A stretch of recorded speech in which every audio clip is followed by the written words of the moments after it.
Alright, welcome back to what's not gonna be a full episode of my Josef tutorial, but rather a small standalone video to just explain how to start the new expansion thing up and the new blueprint kit, I guess.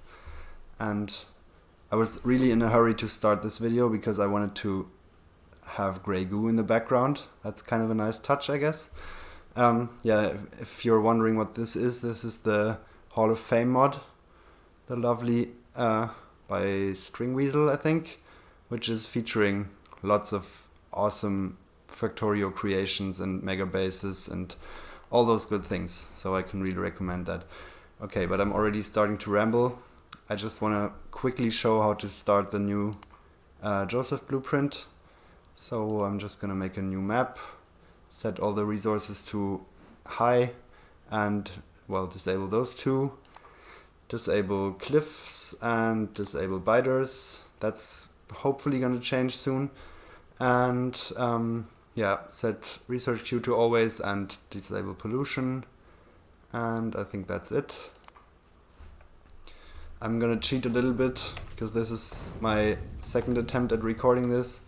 And I'm going to use the same map seed because I already found a very nice starting location. Generally, what you're looking for is some water nearby, some iron nearby, lots of, one of each kind of resource, obviously.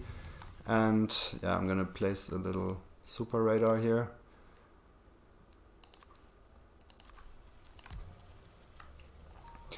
And let's just wait for it to uncover the map.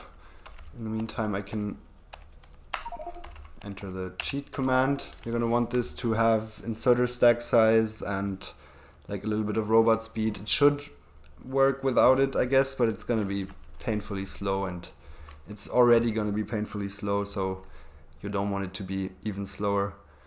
I'll go down here to start. As I said, this is my second attempt, so I already know this, and I can skip the searching. And I'm gonna explain a bit more, I think, why this is a good starting location. Let's just find it first. 1 second.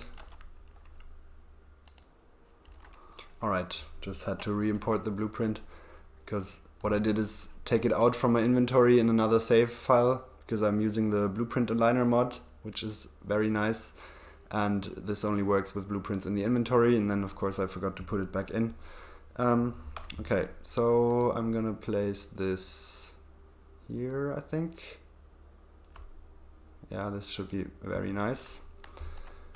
The reason this is nice is there's an iron patch here and there's an iron patch here. There's some copper and some coal here and some stone and some water. So it's got everything it needs. It has 2 free spaces here to actually build things. So this is almost, I would say, almost the perfect starting location.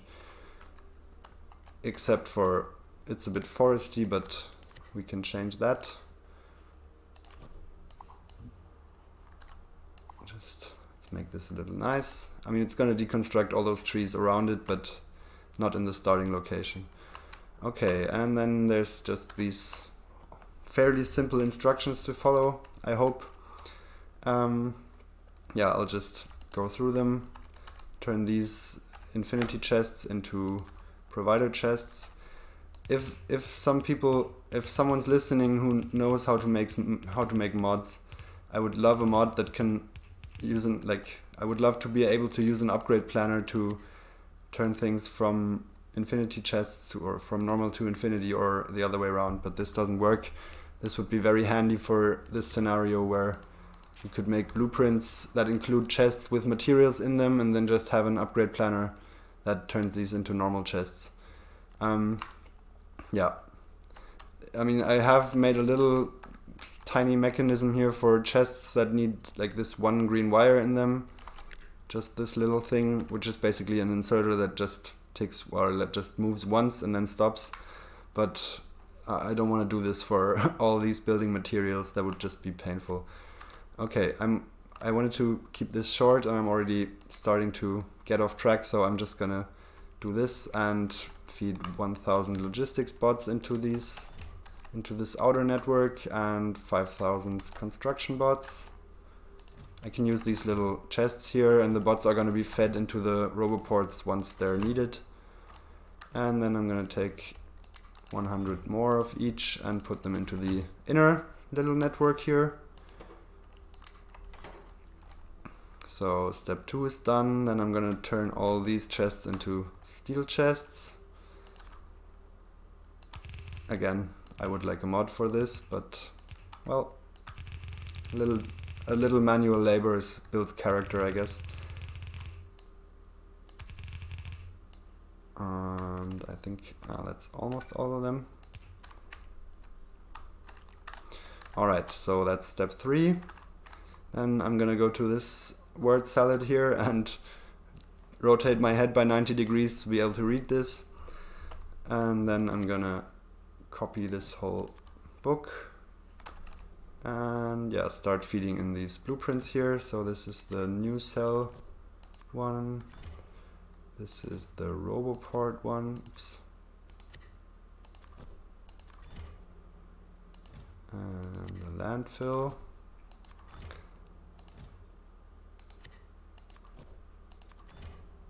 And last but not least, the main book, which is going to go into the train. I just thought it's easier to have all this in a central location instead of having to go through here and looking for all these deploy chests. Okay, so this is done. Then I'm gonna go up here and feed all these train blueprints into these deployers. I think I'm gonna skip this forward a little bit. So I'll take the iron 1 blueprint into this one and the iron 2 blueprint into this one. And you get the drill: copper 1 and copper 2. And yeah, I'll be right back when I'm done with this. Alright, so it's all done. There's 10 train blueprints in these deployers here. And I think that's all I had to do. So I'm gonna attempt to turn this on. Well, actually there's a few more things. I'm gonna increase the speed and I'm gonna disable all these annoying alerts just because it looks nicer. It might be good to have them, like in case something isn't actually working. But yeah, I've run it long enough or often enough, and I think I'm just gonna yeah, this one as well, and there's one more. Yeah, something else you might want to do. Not enough construction bots. No material for construction. Here we go. Something else you're gonna want to do is this command here, which sadly disables the victory message, or at least you might want to do this if you want to like do a long-term test of this, because well, the game's gonna just stop and pause when the first rocket is launched. So yeah, that's a bit annoying. This has cost me one night of time lapse where I just recorded 6 hours of victory message. But yeah, I'll use this script. Alternatively, of course, you can have just build a silo in the beginning with infinite resources and just like do it this way. But yeah, this is fine, I think. And okay, I'm gonna start it up. I think I'll just, for show reasons, I'm gonna pause it first and turn it on and then go to the map and then see how it goes. Unpause, and you can see it starts building right away. And you can see there's, for example, there's these little trees marked for deconstruction. Well, they would blink at some point, and I don't want blinking in this. So I disable alerts. As I said, maybe it's interesting for you to see what's going on, but it makes for nicer time lapses and stuff like this. Yeah, I think I'll just let this run for a little bit. I think the next things I want to do is well, the big thing I want to tackle is biters, obviously, to be able to run this on a completely normal standard survival map. That would be very nice. And I think before this I want to try and reach 1000 signs per minute, which should definitely be possible. I think the maximum so far has been like around 500 signs per minute. but I can definitely double the science production in every single production cell, which shouldn't be too hard, and I think the train grid can take it. And yeah, I don't really see any big problems there. I might be wrong, of course. Yeah, if you want to chat about this or have questions or remarks or ideas, feel free to come to the Discord server. We've actually had quite a few nice discussions with people, and yeah, there's been some cool improvements. Like the mining cell has been improved by people, and there's people like trying to squeeze more production out of this, and yeah, it's been quite nice. So if you're interested in this or just want to leave a comment, I'd be happy to. I'll be happy about every constructive feedback, I guess. Or you can just yell at me if you want. That's fine as well. Yeah, I think that's all I got for today. As I said, I think the next step would be trying to get this to megabase status, and then maybe tackle biters, and then I'll see. I have some ideas what I'm gonna do next. I might actually finish this one up quite soon, maybe in like 2 weeks or something, and then either, yeah, I don't know, maybe build a ribbon self-expanding base, or I'm not sure what I'm gonna do. All right, thanks for watching, and see you next time.